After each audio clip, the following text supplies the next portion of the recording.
Hello everybody, I'm Ulrich with your Fix It Auto, and this is my 1967 Chevy Impala 4-door.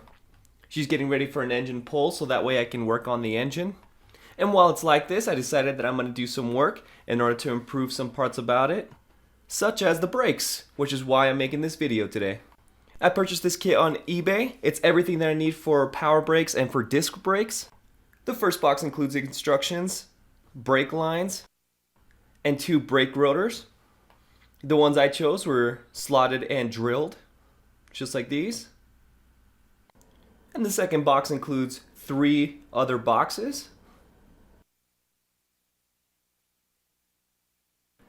They contain the brake calipers and the caliper mounting brackets, as well as the wheel bearings and dust caps.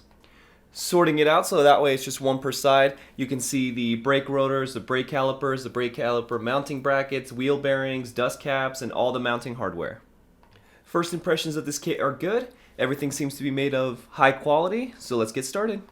And with the car jacked up, I'm going to start with taking off the 5 lug nuts in order to be able to take off the tire. And now we can see the old brake setup. As you can see, the rotors are pretty rusted and the caliper was painted purple for some reason. And while inspecting the setup, I also noticed that one of the caliper guide pins is missing, which is very, very dangerous. This could easily just slip off and cause an accident, so I'm glad I'm replacing this. Now, in order to make it easier on myself, I'm just going to turn the wheel, giving me a lot more room in order to work on the bolts, as you can see here. This is an easy setup, just 3 bolts and the caliper can be taken off. After removing the 1 bolt, then all I have to do is just take off this banjo bolt and 2 crush washers as you see here, and then just set aside the brake hose and remove the assembly. Next, I'm going to remove the dust cap by banging it out a little bit and then popping it the rest of the way out with the screwdriver. Removing the cotter pin with a set of pliers, and then the spindle nut with an impact wrench. Next, I can push it forward just a little bit to be able to remove this washer.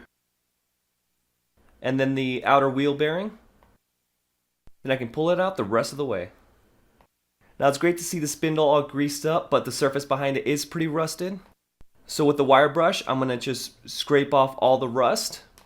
I also took the time in order to remove most of the grease and rust that was left behind. Comparing the old part with the new part, almost everything lines up. It's got the same caliper attachment bolts, the correct brake pads. The brake bleeder nipple is in a different area, and so is the hose attachment where the banjo bolt goes on for the brake fluid. But that doesn't really matter since it is bendable, and you could pretty much place it wherever you want. So that's not a big deal, but the most important parts do line up. So this is ready to go in. And then comparing the brake rotors, of course the difference is going to be that this one is slotted and it's drilled. The advantage of having these kinds of brake rotors is going to be that the brake pads can grip onto these better, so you can actually have better braking. The downside is that they do wear a little bit faster, but since this is kind of like a toy car, then I won't really worry that much about having to replace the brake pads as often. But the most important things are that the wheel bearings go in is roughly about the same. These original rims can go on there. So I would say that this is good to go. Brake rotors are usually coated with an anti-rust agent, which you'll have to take off before you mount the rotor. So with a clean rag or paper towel, then you just spray some brake clean onto it and start wiping the surface. There you can see all those contaminants that are coming out. So we'll be sure to do this with both brake rotors. Next, we prep the wheel bearing. In order to do that, we just grab some wheel bearing grease and pack it. And to just pack it, all you have to do is just put grease on there. And take your time and push it, making sure that it goes in there. They do make a specialized tool for this, but I find that doing this can work a little bit better sometimes, and it's obviously a lot cheaper since you don't have to buy any specialized tool for it. Just make sure it's fully greased up. Make sure to work your way from the front too. And as you squeeze in, you can see it kind of oozing out right over here where the wheel ends are. It's a tedious process, but it is pretty easy. The longer you spend, the better the results will be. After packing it, all you have to do is just place it in the slot, making sure it's flush. Now this seal does have a flat side and then one with kind of like a valley. You want to make sure that this side goes down like this, and then you just place it down, and with the plastic hammer just tap it all around until it's flush with this, and then be sure to wipe this after. You can also use a rubber mallet or even a block of wood and a regular hammer. We'll want to put some wheel bearing grease onto the spindle here. Just a light coat. And then I'm going to remove the bottom 3 bolts in order to remove the caliper bracket on the bottom, and then the top bolt to remove the last caliper bracket. And with the wire brush, I'm going to clean up the surface in order to create a nice flush mounting surface. The most important part here is just making sure that the surface is flat, even if it still has the rust stains on them. And with some brake clean and a paper towel, we're just going to clean the surface. And with the spindle all clean and prepped, now it's ready for everything to go back on it. Now test fitting all the bolts. One thing that I realized is that the bolt that goes right up here, the new one has trouble threading. So once you get it started, it stops. The old one goes in by hand pretty much the whole way. So I will definitely be using the old one versus the new one. But when it comes to the bolts, these, the one that they supply with you, are the only ones that's going to work. So you're going to need that hex bit, because the new bolts can go all the way. The old bolts stop right there.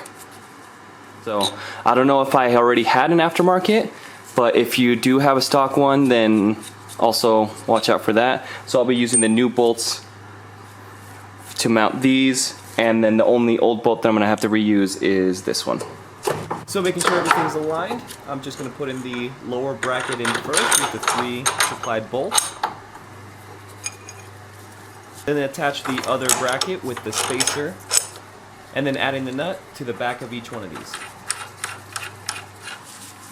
I'm also going to add a layer of blue medium strength thread locker on each one of these bolts, just where the nut secures onto the bracket, to prevent vibration from knocking these loose. And then we'll tighten these down by hand first, and then attach the big screw on the top of the caliper bracket, and then torquing these down to 30 pound-feet of torque. Then we attach our new brake rotor. Attach our wheel bearing. Attach our washer, making sure that the key is slotted correctly. And then I'm going to reuse the old castle nut because it is a little bit bigger. And then torque that down to 15 pound-feet of torque. Next, I'll attach my brake caliper assembly. I did add anti-seize to the back of the brake pads. And then attaching the 2 caliper guide pins. And then torquing them down to 25 pound-feet of torque each.